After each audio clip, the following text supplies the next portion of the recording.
untuk menumpang sifat kekal Allah itu, kita akan menumpang juga sifat kekal kepada syaitan yang akan diazab di neraka sampai bila-bila.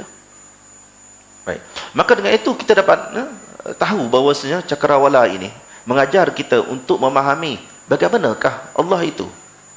Sebab Allah ini adalah ghaib. Alif lam mim zalikal kitab la raiba fihi hudal lil muttaqin allazina yu'minuna bil ghaib. Ini adalah kitab Alif Lam Mim, ini adalah kitab yang tidak ada keraguannya, Al-Quran. Dia menjadi petunjuk kepada orang yang bertakwa. Persoalannya, siapakah orang bertakwa itu? Orang bertakwa itu dijawab oleh surah yang sama. Dia kata allazina yu'minuna bil ghaib. Sejauh mana kita percaya kepada benda ghaib, di situlah letaknya takwa. Kalau kita mula mempersoal, takwa itu tak ada. Sebab takwa itu berasaskan kepada percaya kepada benda ghaib tadi. Maka dalam rukun iman kita, yang pertama percaya kepada Allah ghaib dah. Rukun iman yang 6 tu, yang nyata satu je Al-Quran. Yang lain tu semuanya ghaib.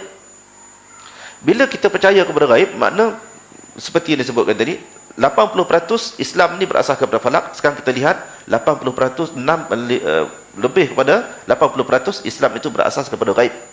Percaya kepada benda yang ghaib. Diletakkan yang pertama, Allah itu ghaib. Bila Allah itu ghaib, macam mana kita nak melihat dia? Tak ada cara lain tuan-tuan untuk melihat Allah ni, melainkan Allah akan menciptakan, yang dinamakan sebagai creation tadi. Tujuan ialah untuk reflect semula siapa dia. Maka dengan itu, untuk melihat Allah itu, lihatlah kepada makhluknya. Tafakkaru fi khalqillah wa la tafakkaru fillah fa innakum lan taqdiru qadrah. Itu disebut oleh ulama tauhid, kamu fikirlah tentang makhluk Allah. Di situ akan datang ketauhidan. Jangan fikir tentang Tuhan. Sebab bila kita fikir akan Tuhan, kita akan sampai ke satu tahap otak kita ini dia siling, sampai siling. Kalau kita terus tekan limit dia dah habis, dia boleh rosak. Tak percaya, kita test malam ni. Tuan-tuan fikirkan sekarang ni, apa yang ada ni tak ada sekarang ni. Tak ada, kemudian delete bumi. Bila tak ada keliling ni, delete bumi, delete bulan, delete matahari, delete semua bintang-bintang, kosong angkasa. Sekarang delete angkasa, hanya tinggal Allah. Delete Allah. Apa yang ada sebelum Allah? Otak kita akan rasa berdengung sini. Memang kita dibagi limitation itu. Itu ini kata orang kata gila isim apa semua. Sebenarnya memikir satu benda yang bukan lagi bidang kita.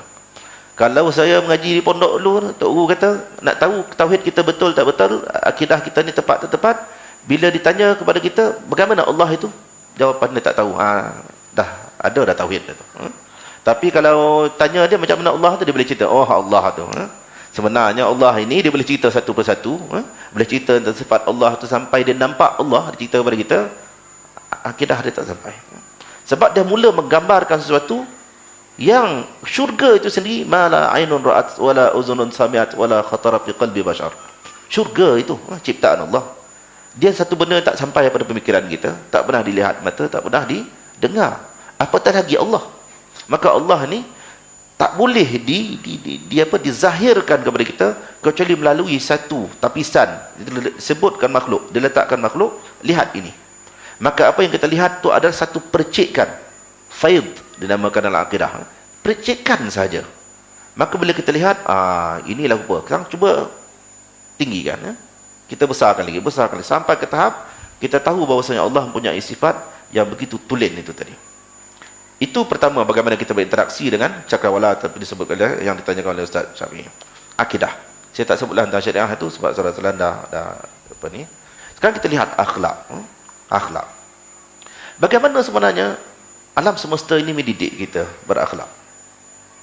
Oleh kerana alam semesta dia mempunyai dirinya sendiri.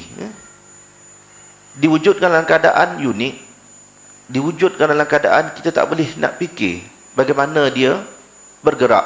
Walau bagaimanapun kita tafsirkan, jawapan yang terakhir ialah Allah Ta'ala alam, dan kenapa Allah jadikan begitu kita tak tahu.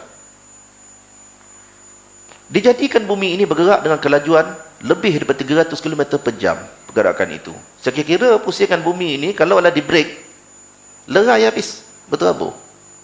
Untuk menjamin pergerakan bumi ini tadi, maka bumi diciptakan di atas plate dia. Bulatan bumi itu macam puzzle dia, tuan-tuan. Dia letakkan 16 plate. Macam puzzle. Sebiji macam puzzle tu. Ditambah-tambah